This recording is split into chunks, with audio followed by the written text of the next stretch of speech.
I met Marcus sleeping on the streets of Los Angeles at the corner of Venice Boulevard and West Avenue. I started thinking about homelessness and the feeling of being powerless.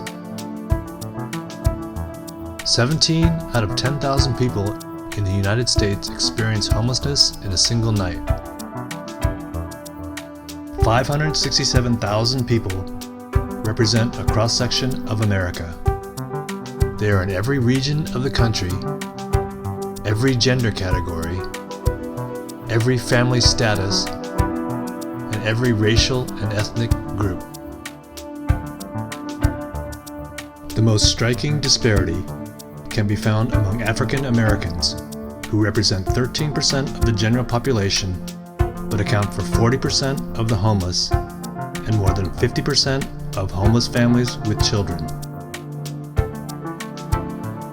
From slavery to segregation, African Americans have been systemically denied rights and socioeconomic opportunities. Other minority groups, including Indigenous and Latinos, share similar histories. Those disparities are the result of centuries of discrimination in housing, criminal justice, child welfare, and education. Housing discrimination, supported by the federal government decades ago, is a root cause of the current wealth gap between white households and households of color. Redlining discouraged economic investment, such as mortgage and business loans, in black and brown neighborhoods. The racial disparity in incarceration rates has continuously worsened. The rate for African Americans is more than 6 times the rate of white incarceration. Black and brown people are at a far greater risk of being targeted, profiled, and arrested for minor offenses, especially in high poverty areas.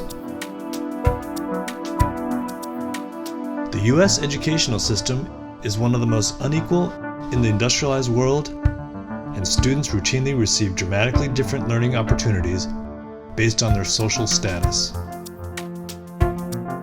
Educational outcomes for minority children are much more a function of their unequal access to key educational resources, including skilled teachers and quality curriculum, than they are a function of race. I chose to use the text from the Bill of Rights as my mark, as it expresses the ideas of individual rights and equality that are the values upon which our nation is built. The Bill of Rights views all people as equal in the eyes of the government. But by portraying Marcus seated, filling half the frame, he represents the inequality that is the reality of our unfulfilled potential.